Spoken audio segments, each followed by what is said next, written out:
이제 여호수아와 함께 이스라엘 백성들은 요단강을 건너서 이제 여리고 평지에 가게 되어집니다. 출애굽한 이스라엘 백성들 앞에 홍해가 갈라져서 마른 땅으로 이스라엘 백성들이 건너갔던 것처럼 새로운 리더십인 이 여호수아와 함께 이스라엘 백성들은 광야에서 40년을 보내고 이제 하나님이 약속하신 땅, 그 땅을 찾기 위해서 요단강을 건너게 됩니다. 그런데 요단강도 그냥 건넌 것이 아니라 바로 하나님이 열어놓으신 그 길을 건너가게 되는 거예요. 홍해는 모세가 밤새도록 지팡이를 든 손을 펼치고 기도할 때 동풍이 불어서 바닷물을 말려서 갈라진 이 요단 홍해를 건너가게 하셨는데, 오늘 이 요단을 건넌 이스라엘 백성들은 하나님의 임재의 상징인 법궤를 제사장들이 어깨에 메고 그러고선 갈라지지 않은 요단강을 처벅처벅 들어가게 됩니다. 제사장들의 발이 요단강 물을 밟았을 때 그때 요단이 갈라지게 되는데, 홍해는 갈라진 땅을 건넜다면 요단은 갈라져야 되는 땅을 건넌 거예요. 그것도 하나님의 법궤가 먼저 제사장들과 함께 들어갔을 때 그때 요단이 갈라지는데, 홍해는 양쪽이 갈라졌다면 요단은 한쪽에 켜켜이 쌓아지고 아래쪽이 물이 흘러가서 그래서 마른 땅을 건너가게 된 거죠. 특징 중에 하나는 바로 제사장들이 들쳐맨 여호와의 법궤가 요단의 가운데 섰을 때 그 위에서부터 켜켜이 쌓는 그 물벽이 계속 쌓이는 동안 이스라엘 백성들이 건너가게 됐다는 거예요. 오늘 본문은 요단 모든 백성이 요단을 건너가기를 마쳤을 때 여호와께서 여호수아에게 명령하신 그 명령의 이야기입니다. 장정만 60만이니까 한 200만 명 정도 되는 그러한 인구가 건널 때까지는 굉장히 시간이 걸렸을 거예요. 그런데 많은 사람들이 움직임에도 불구하고 그냥 일사불란하게 어떤 혼란도 일어나지 않고 그렇게 이 요단을 건너는데, 건너는 동안에 가장 앞장섰던 그 제사장들과 여호와의 법궤가 강을 건넌 것이 아니라 강 중앙에 서서 모든 백성이 다 건너기까지 그곳에서 서 있었다는 거예요. 마치 요단의 물이 더 이상 흘러내리지 못하도록 막아서고 계신 것. 앞장서서 먼저 들어가셨던 여호와의 법궤가 강 중앙에 멈춰서서 모든 백성이 다 건너기까지 그곳에 계셨다는 거예요. 다 건너가기를 마치고 하나님께서 여호수아에게 명령하신 것은 바로 이 여호와의 법궤가 섰던 그곳에 돌 12를 취해서 각 지파에 한 사람씩 선발한 그들이 가서 그 하나씩 그 돌을 어깨에 들쳐매고 나오라는 거예요. 근데 오늘 본문을 쭉 읽어보면 어깨에 들쳐매고 나와서 그것으로 기념비를 세워라. 요단 밖에서 너희가 첫 유숙할 그곳에서 기념비를 세울 것을 얘기해요. 그러니까 12돌이 그 기념비가 되는 거죠. 근데 거기서 멈춘 게 아니라 또 바로 이 여호와의 법궤가 강 중앙에 멈췄던 그 자리에서 돌을 가져가서 밖에 세운 것뿐만 아니라 그 여호와의 법궤가 멈춰섰던 그 자리에 돌을 또 12개를 거기에 세우게 만든 거예요. 잠시 뒤면 물이 잠길 거예요. 그러나 그곳에 하나님이 여기 멈춰서서 그 백성들을 보호하셨다. 그것을 기념하기 위해서, 그것을 기억하기 위해서 멈추게 해놓은 거예요. 양쪽에 그렇게 기억을 하게 만드는 거죠. 성경은 굉장히 중요한 얘기를 우리에게 말씀해줘요. 하나님의 은혜는 반드시 기억되어야 한다는 거예요.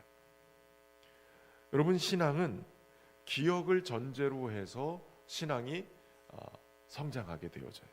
그 기억은 어떤 기억이냐면 하나님이 여기까지 우리를 인도하셨다는 기억이고, 하나님이 오늘 그 기억을 바탕으로 요단을 건너서 바로 하나님이 약속하신 가나안 땅을 정복하는 모든 과정에 함께 하실 것이다라는 기억이에요. 그러니까 이 기념비를 세워라 하는 것은 하나님이 매 순간 우리와 함께 하신다, 이것을 기억하게 만드는 장치예요. 출애굽의 사건도, 광야의 만나도, 요단강 사건도 모두 다 기억하라는 거예요. 기억한다는 것은 되새기라는 얘기예요. 여러분, 기억하지 않으면 자꾸 무너져요. 우리의 신앙이 자꾸 하나님의 은혜를 잊어버려요. 그러면 하나님의 은혜를 잊어버리는 순간부터 다시 자기 힘으로 살려고 해요. 그러나 하나님의 은혜구나라고 깨달으면 은혜와 함께 살아요. 하나님과 함께 살게 되는 거죠. 그럼 우리의 삶을 돌아보시길 바랍니다. 하나님이 우리를 건지신 순간들이 있고, 눈물로 기도했던 시간들이 있고, 기적처럼 우리의 인생의 문이 열렸던 그러한 시간들이 분명히 있을 거예요.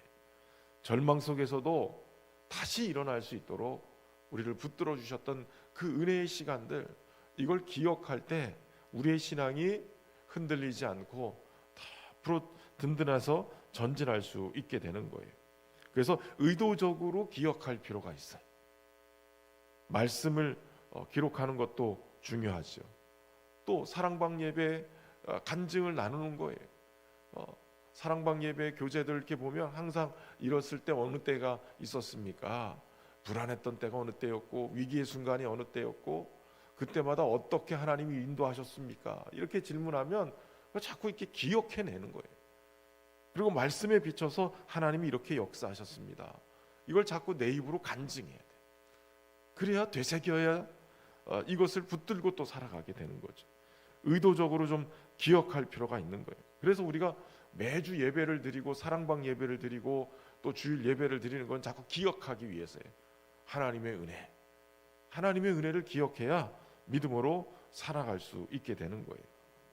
우리의 인생에 하나님이 역사하셨던 순간마다 기념비가 될 만한 돌들, 그 돌들을 기억해내세요.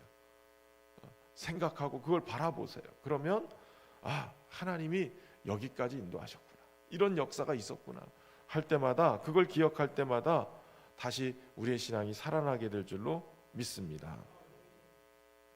그렇게 기억해야 되는 이유 중에는 내가 살아날 뿐만 아니라 나의 자손들이 살아나게끔 하는 역사가 있어요.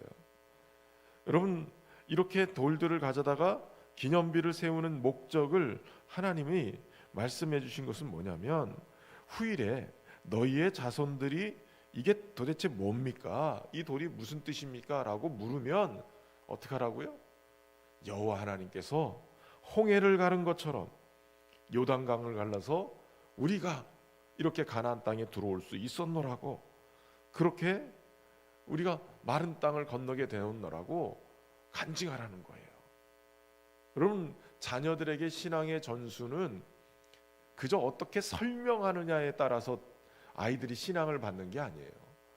부모님이 경험한 하나님, 부모님의 삶 속에 경험되어진 하나님의 역사를 간증할 때, 그리고 그것이 삶으로 하나님이 이렇게 역사하신다, 하나님이 이렇게 우리의 삶을 이끌어 가신다, 우리의 기도를 이렇게 하나님이 들으신다, 이것을 아이들에게 실제로 보여줄 때 하나님이 이렇게 역사하시는구나, 그리고 그 하나님이 나의 하나님으로 고백되어지는 그런 경험을 하게 될 때, 아버지의 하나님, 어머니의 하나님이 아니라, 할아버지의 하나님이 아니라 나의 하나님으로 경험될 때, 그때 역사가 일어나는 거예요. 그러니까 삶으로 경험되어진 내 삶의 기념비처럼 만들어진 그 간증의 돌들을 아이들에게 증거할 때, 그때 자녀들이 부모님이 경험한 신앙을 이어가게 만들어지는 거예요. 이스라엘이 신앙이 계속 전수될 수 있었던 것은 부모로부터 그 신앙이 이어졌기 때문에 그래요. 자녀들에게 계속 부모들이 계속 질문도 하고 말씀 가지고 성경 공부도 하고 간증도 하고, 그러면서 자녀도 교육하는 거죠.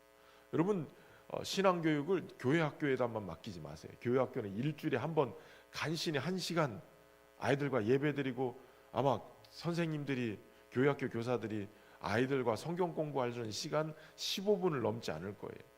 일주일 내내 세상에 살고 그곳에서 지시를 교육을 받고 살고 학원 선생님 얘기를 듣고 살다가 그 엄청난 시간을 공부하다가 교회학교 딸랑 15분 아이들 성경 공부해가지고 애들이 막 엄청나게 신앙을 갖고 변화될 것이라고 기대하지 마세요. 거기다 맡기지 마세요.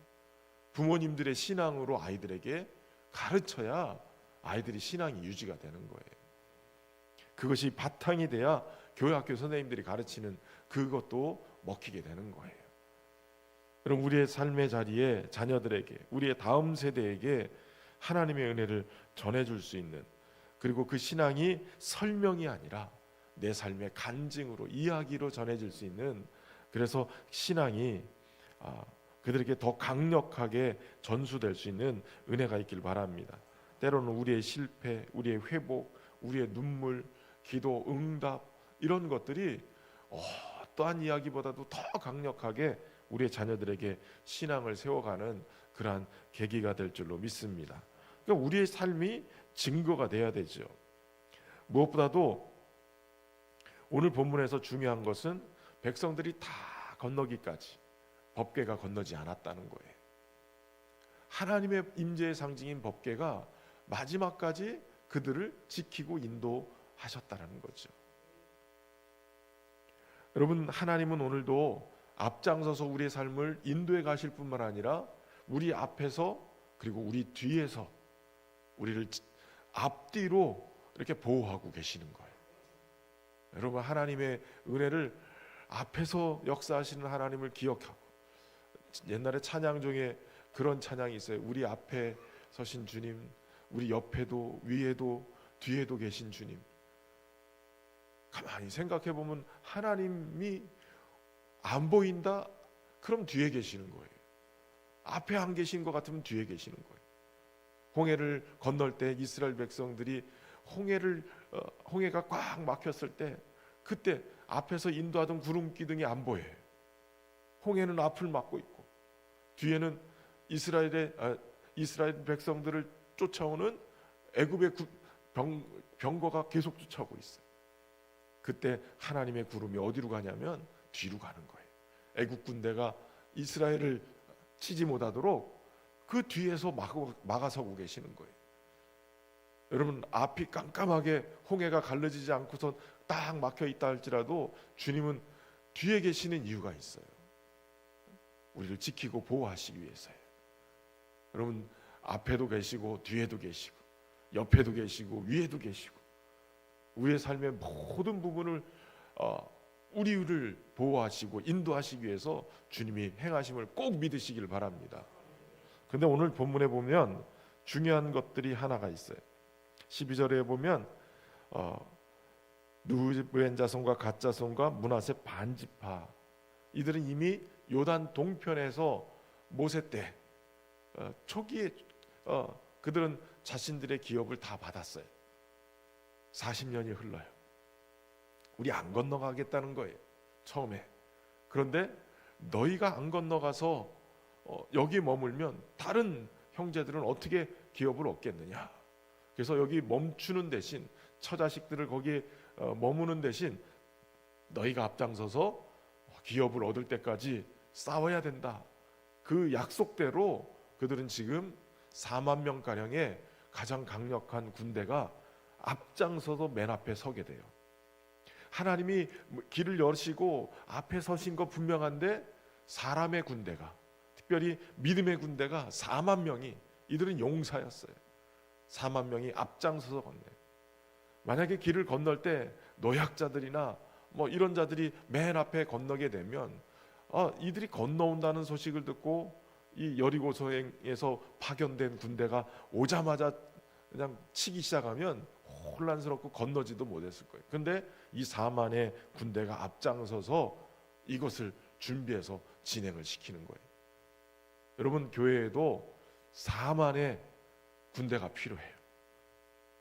믿음의 역사를 뚫고 나갈, 이런 앞에 백성들이 막 두려워하고 떨 때 믿음의 사람들이 앞장서서 나가는 그 자리가 필요하다고요. 부흥은 그냥 일어나는 게 아니라 믿음의 기도하는 용사들이 앞장서서 막 나갈 때 그 역사가 일어나는 거예요. 4만이 많은 것 같은데 200만 명의 4만 하면 그렇게 많은 게 아닌 거예요. 그러니까 적어도 15%에서 20%의 사람들, 아니죠. 200만 명의 4만이면 몇 프로예요? 계산 좀 해보세요. 15%가 아니라 1.5% 정도 되네. 2%. 그러니까 여러분들이 새벽 기도에 나오신 여러분들만 깨어서 기도만 해도 우리 교회가 역사가 일어나요. 아멘 적게 하는 거 봐요. 여러분들이 여러분의 심령에 부흥이 일어나기 시작하면요, 우리 신현교회가, 우리 거제시가 확 뒤집어지는 역사가 일어나요. 부활의 신앙을 가지고 내가 주를 만났노라고 간증하는 사람들이 적어도 1.5%만 있어도, 2%만 있어도 뒤집어지는 역사가 일어난단 말이죠. 하나님의 은혜가 우리를 통해서 그러한 역사가 일어나기를, 간증이 되기를 주의 이름으로 축원합니다. 저와 여러분의 삶의 자리 속에 하나님이 우리의 삶 속에 이렇게 일을 하셨노라고 기념비가 되게 만드시는 귀한 역사 있기를 주의 이름으로 축원합니다. 더 나아가서는 이 땅의 모든 백성이 하나님의 손이 강하신 것을 알게 하고, 이 백성이 하나님을 경외하는 것을 알게 할 수 있도록 그런 삶의 자리가 우리의 삶 속에 펼쳐지기를 주의 이름으로 축원합니다. 기도하겠습니다. 사랑의 하나님 아버지, 요단강을 건너게 하시고 그 은혜를 기억하라고 하신 주님을 찬양합니다.